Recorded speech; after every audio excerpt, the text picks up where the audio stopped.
ಶಿವಮೊಗ್ಗದಲ್ಲಿ ತಯಾರಾದ dairy fresh ice cream.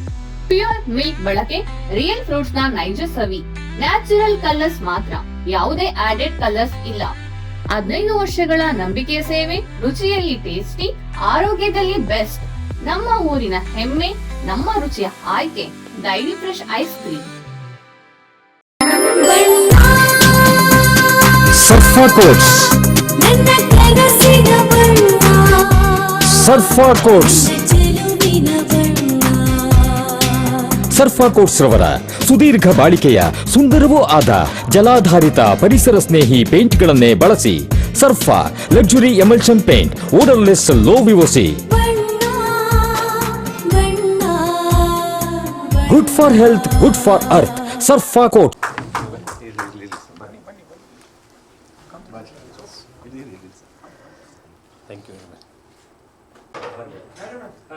Frame set ಮಾಡೋದ್ರಲ್ಲಿ ನೋಡಿ ಸರ್. ಪ್ರಪ್ರಥಮವಾಗಿ ಜಿಲ್ಲೆಗೆ ಬಂದು ಅಧಿಕಾರದ ಚುಕ್ಕಾಣಿ ಹಿಡಿದು ಒಂದು 2-3 ದಿವಸ ಆಗಿದೆ. ಸೊ ಅದರಲ್ಲಿ ಇನ್ನೂ ನಾನು ಜಿಲ್ಲೆಯ ಬಗ್ಗೆ, ಇಲ್ಲಿರ್ತಕ್ಕಂಥ ಸಮಸ್ಯೆಗಳ ಬಗ್ಗೆ, ಆನಂತರ ಇಮಿಡಿಯೇಟಾಗಿ ನಾವು ಯಾವುದ್ರ ಬಗ್ಗೆ ಹೆಚ್ಚಿನ ಗಮನವನ್ನು ಹರಿಸಬೇಕು ಅನ್ನೋಂಥದ್ರ ಬಗ್ಗೆ ಸ್ವಲ್ಪ ತಿಳಿದುಕೊಳ್ಳುವಂಥ ಹಂತದಲ್ಲಿ ಈಗಿದ್ದೇನೆ. ಮಾಧ್ಯಮದ ಸ್ನೇಹಿತರ ಮೂಲಕ ಹಲವಾರು ವಿಷಯಗಳು ನನಗೆ ತಲುಪಿದೆ. ಇನ್ನಿತರ ಮೂಲಗಳಿಂದ ಲೈಕ್ ಅಫಿಷಿಯಲ್ ಚಾನಲ್ಸ್ ಆಗಿರ್ಬೋದು ಅಥವಾ ಹಿಂದೆ ಇದ್ದಂತಹ ಅಧಿಕಾರಿಗಳಾಗಿರ್ಬೋದು, ಅವರೆಲ್ಲರ ಮೂಲಕ ಕೂಡ ನಾನು ಸಮಸ್ಯೆಗಳು ಅಥವಾ ಇಲ್ಲಿರ್ತಕ್ಕಂತಹ ಚಾಲೆಂಜಸ್ಗಳು ಏನೇನಿದೆ ಅನ್ನುವಂಥದ್ರ ಬಗ್ಗೆ ತಿಳ್ಕೊಳ್ಳುವಂಥ ಪ್ರಕ್ರಿಯೆಯಲ್ಲಿ ಇನ್ನೂ ಇದ್ದೇನೆ. ನಿಯಮಿತ ಸ್ತನ ಪರೀಕ್ಷೆಯಿಂದ ಸ್ತನ ಕ್ಯಾನ್ಸರ್ ಅನ್ನ ತಡೆಯಿರಿ. ಆರಂಭಿಕ ಹಂತದಲ್ಲಿ ಪತ್ತೆ ಹಚ್ಚಿದ್ರೆ ಕ್ಯಾನ್ಸರ್ ಅನ್ನ ಗುಣಪಡಿಸುವ ಸಾಧ್ಯತೆ ಹೆಚ್ಚು. ಸ್ತನ ಕ್ಯಾನ್ಸರ್ನ ಆರಂಭಿಕ ಪತ್ತೆಗಾಗಿ ಸ್ಕ್ಯಾನ್ ಮಾಡಿಸಿಕೊಳ್ಳಿ. ಸಂಪರ್ಕಿಸಿ ನಂಜಪ್ಪ ಆಸ್ಪತ್ರೆ, ಕುವೆಂಪು ರಸ್ತೆ, ಶಿವಮೊಗ್ಗ ಮತ್ತು ಮಾಗನೂರು ಬಸಪ್ಪ ರಸ್ತೆ, ದಾವಣಗೆರೆ. ದೂರವಾಣಿ ಸಂಖ್ಯೆ 0819260111 ಅಥವಾ 081822680000.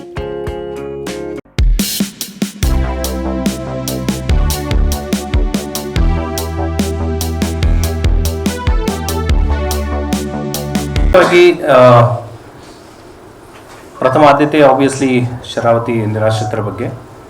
ಯಾಕೆಂತೇಳಿದ್ರೆ ಹಿಂದಿನ ಜಿಲ್ಲಾಧಿಕಾರಿಗಳು ಗಮನಾರ್ಹವಾಗಿ ಅದರಲ್ಲಿ ಕೆಲಸ ಮಾಡಿದ್ದಾರೆ. ಅದನ್ನು ಮುಂದುವರಿಸ್ಕೊಂಡು ಹೋಗುವಂಥ ಜವಾಬ್ದಾರಿ ನನ್ನ ಮೇಲಿದೆ. ಅದನ್ನು ತ್ವರಿತವಾಗಿ ಅದನ್ನು ಗಮನ ಹರಿಸ್ತೀನಿ. ಎರಡನೇದು, ಫಾರೆಸ್ಟ್ ಇಶ್ಯೂಸ್ಗಳಲ್ಲಿ ಯಾವ ರೀತಿ ಫಾರೆಸ್ಟ್ ಡಿಪಾರ್ಟ್ಮೆಂಟ್ ಮತ್ತು ನಾಗರಿಕರ ನಡುವೆ ಯಾವ ರೀತಿ ಸಮಾನತೆಯನ್ನು ಸಾಧಿಸಿ ಅದನ್ನು ಒಂದು ತಾರ್ಕಿಕ ಹಂತಕ್ಕೆ ತೆಗೆದುಕೊಂಡು ಹೋಗ್ಬೋದು. ದಟ್ ಇಸ್, ಯಾಕೆಂತೇಳಿದರೆ ಅದನ್ನು ಒಂದು one size fits for all ಅನ್ನೋಂಥ ಕಾನ್ಸೆಪ್ಟಲ್ಲಿ ಅದು ವರ್ಕ್ ಆಗೋದಿಲ್ಲ. ಪ್ರತಿಯೊಂದು ಕೇಸನ್ನು ಯುನೀಕಾಗಿ ಅಧ್ಯಯನ ಮಾಡಿಬಿಟ್ಟು ತೀರ್ಮಾನವನ್ನು ತೆಗೆದುಕೊಳ್ಬೇಕಾಗತ್ತೆ. ಅದರ ಬಗ್ಗೆ ಎರಡನೇ ಪ್ರಾಧಾನ್ಯತೆಯನ್ನು ಕೊಡಬೇಕಾಗ್ತದೆ. ಆನಂತರ ಮೂರನೇದಂತ ಹೇಳೋದಿಲ್ಲ, ಬಟ್ ಇತರ ಪ್ರಾಧಾನ್ಯತೆಗಳು ಏನೇನು ಅಂತ ಹೇಳಿದರೆ, ಮುಖ್ಯವಾಗಿ ಲ್ಯಾಂಡ್ ಎಕ್ವಿಷನ್. ನಾವೀಗ ಬೆಂಗಳೂರಿಂದ ಬರಬೇಕಾದ್ರೂ ಕೂಡ ಸುಮಾರು ನಮಗೆ ಡಿಸ್ಟ್ರಿಕ್ಟ್ ಎಂಟರ್ ಆದ ತಕ್ಷಣ 2-3 ನಮಗೆ ಹಿಂಡ್ರೆನ್ಸ್ಗಳು ಸಿಗ್ತದೆ. ಸೊ ಆ ರೀತಿ ಅದನ್ನು ಸ್ಮೂತಾಗಿ ಲ್ಯಾಂಡ್ ಎಕ್ವಿಷನಲ್ಲಿ ಏನು ಸಮಸ್ಯೆಗಳಿದೆ, ಪರಿಹಾರದಾಗಿರ್ಬೋದು ಅಥವಾ ಕೋರ್ಟ್ ಕೇಸ್ಗಳಲ್ಲಿ ಏನಾಗುತ್ತೆ ಅಂತ ಹೇಳಿದರೆ ಅದನ್ನು ಸಾಧ್ಯವಾದಷ್ಟು ನಮ್ಮ ಅಡಿಷ್ನಲ್ EG ಅಥವಾ ಗೌರ್ಮೆಂಟ್ ಅಡ್ವೊಕೇಟ್ಸ್ ಜೊತೆ ಸಮನ್ವಯತೆಯನ್ನು ಸಾಧಿಸಿ ಪ್ರಕರಣಗಳನ್ನು ಇತ್ಯರ್ಥಪಡಿಸಿ ಲ್ಯಾಂಡನ್ನು NHA ಆಗ್ಬೋದು ಅಥವಾ ಇತರ whoever is the implementing authority ಅವ್ರಿಗೆ ಹ್ಯಾಂಡ್ ಓವರ್ ಮಾಡಿ ಇಮಿಡಿಯೇಟಾಗಿ ಅದನ್ನು ಸ್ಮೂತ್ ಫ್ಲೋವನ್ನು ಎನ್ಶೋರ್ ಮಾಡ್ಕೊಳ್ಳೋದು ಹೆಚ್ಚಿನ ಜವಾಬ್ದಾರಿಯಾಗಿದೆ. ಯಾಕೆಂತ ಹೇಳಿದ್ರೆ ಇದು ಪೊಲೀಸ್ ಮತ್ತು ನಮ್ಮ ಇಬ್ಬರಿಗೂ ಪೂರಕವಾಗಿರ್ತಕ್ಕಂಥ ವಿಷಯ. ಆಕ್ಸಿಡೆಂಟ್ಗಳಾಗ್ಬೋದು ಅಥವಾ ಬ್ಲ್ಯಾಕ್ ಸ್ಪಾಟ್ಸ್ಗಳನ್ನು ಐಡೆಂಟಿಫೈ ಮಾಡಿ ಅಲ್ಲಿ ರಿಪೀಟೆಡ್ ಆಗಿ ಕೆಲವು ಅವಘಡಗಳಾಗುವಂಥದ್ದು, ಇದೆಲ್ಲವನ್ನು ಅವಾಯ್ಡ್ ಮಾಡಬೇಕಂತ ಹೇಳಿದ್ರೆ ನಾವು ಅಡ್ಮಿನಿಸ್ಟ್ರೇಟಿವ್ ಈ ಸೊಲ್ಯೂಷನ್ಗಳನ್ನು ತೆಗೆದುಕೊಳ್ಳಬೇಕಾಗತ್ತೆ.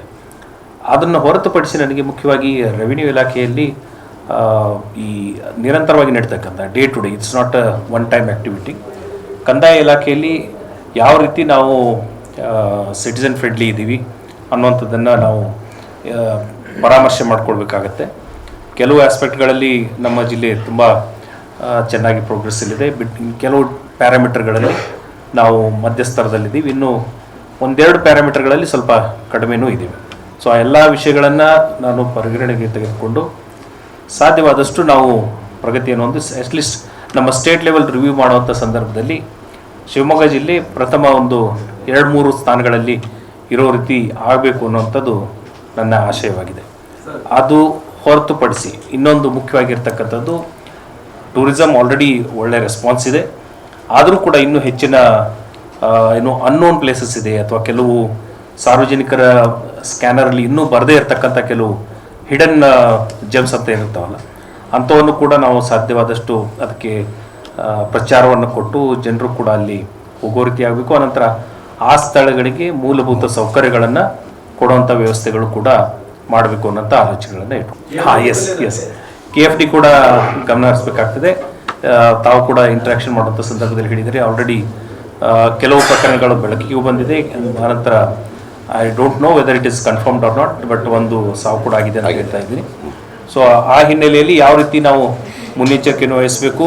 ಆನಂತರ ನಿನ್ನೆ ನಾವು ಮಾತಾಡುವಂಥ ಸಂದರ್ಭದಲ್ಲಿ ತಾವು ಹೇಳ್ತಾ ಇದ್ರಿ ದಟ್ ಪಾಕೆಟ್ಸ್ ಕೀಪ್ ಶಿಫ್ಟಿಂಗ್ ಅಂತ, ಅದನ್ನು ನಾವು ಸ್ಟಡಿ ಮಾಡಿಕೊಂಡು ಇನ್ನು ಅವೇರ್ನೆಸ್ಸನ್ನು, ಆನಂತರ ಹೆಲ್ತ್ ಡಿಪಾರ್ಟ್ಮೆಂಟಿಂದ ಪ್ರಿಪೇರ್ಡ್ನೆಸ್ ಯಾವ ರೀತಿ ಇದೆ ಅನ್ನುವಂಥದ್ದನ್ನು ನಾವು ನಿರಂತರವಾಗಿ ಗಮನ ಹರಿಸುವಂಥ ಕೆಲಸವನ್ನು ಕೂಡ ಮಾಡ್ತೀವಿ. ಸಿ ನೋಡಿ, ಅದರ್ ದೆನ್ ಓನರ್ಶಿಪ್ ರೈಟ್ ಇರತಕ್ಕಂಥ ಜಮೀನು ಬಿಟ್ಟು ಬೇರೆ ಬೇರೆ ಜಿಲ್ಲೆಗಳಲ್ಲಿ ಬೇರೆ ಬೇರೆ ಹೆಸರುಗಳು ಇದೆ. ಕುಮ್ಕಿ ಜಮೀನು ಅಂತ ಹೇಳ್ತಾರೆ, ಬಾಣೆ ಅಂತ ಹೇಳ್ತಾರೆ. ಈ ಎಲ್ಲ ವಿಷಯಗಳು ಕೇವಲ ಅದು ಯೂಸೇಜ್ ರೈಟ್ ಮಾತ್ರ ಇರ್ತದೆ. ಅದರಲ್ಲಿ ಯಾವುದೇ ರೀತಿ ಪರ್ಮನೆಂಟ್ ಸ್ಟ್ರಕ್ಚರ್ ಮಾಡೋಕ್ಕಾಗೋದಿಲ್ಲ. ಆನಂತರ ಅದನ್ನು ಮೂಲ ಉದ್ದೇಶ ಇರ್ತಕ್ಕಂಥದ್ದು ಸೊಪ್ಪು ಕಲೆಕ್ಟ್ ಮಾಡುವಂಥದ್ದು ಅಥವಾ ಜಾನುವಾರುಗಳಿಗೆ ಬೇಕಾದಂಥ ಮೇವನ್ನು ಕಲೆಕ್ಟ್ ಮಾಡುವಂಥದ್ದು, ಈ ಎಲ್ಲ ಉದ್ದೇಶಗಳಿಗೆ ಇದೆ. ಅದನ್ನು ಹೊರತುಪಡಿಸಿ ಏನು ಪ್ರಾವಿಷನ್ಗಳನ್ನು ಉಲ್ಲಂಘನೆ ಮಾಡಿ ಯಾವುದಾದ್ರು ಯುಟಿಲೈಸೇಷನ್ ಆಗ್ತಾಯಿತ್ತು ಅಂತ ಹೇಳಿದ್ರೆ ಆ್ಯಸ್ ಪರ್ ಆ್ಯಕ್ಟ್ ಏನು ನಿಯಮಾವಳಿಯಲ್ಲಿ ಅವಕಾಶ ಇದೆಯೋ ಅದರಂತೆ ಕಟ್ಟುನಿಟ್ಟಾಗಿ ಕ್ರಮ ಕೈಗೊಳ್ಳುವಂಥ ಕೆಲಸಗಳನ್ನ ಮಾಡ್ತೀವಿ. ಲಾಸ್ಟ್ ನಾನು ಇವನ್ ನನ್ನ ಪ್ರೀವಿಯಸ್ ಅಸೈನ್ಮೆಂಟಲ್ಲೂ ಕೂಡ ಕಳೆದ ಒಂದೂವರೆ ವರ್ಷದಿಂದ ಕೆರೆಗಳ ಸಂರಕ್ಷಣೆ ಬಗ್ಗೆ ರಾಜ್ಯ ಸರ್ಕಾರದಲ್ಲಿ ಅತ್ಯಂತ ತೀವ್ರತರವಾಗಿ ಅದನ್ನು ಗಮನ ಹರಿಸಲಾಗಿದೆ. ಇಲ್ಲಿವರೆಗೆ ಕೆರೆಗಳ ಅಳತೆಗಳನ್ನೇ ಆಗಿರಲಿಲ್ಲ. ಎಲ್ಲ ಕೆರೆಗಳಂತ ಹೇಳೋದಿಲ್ಲ.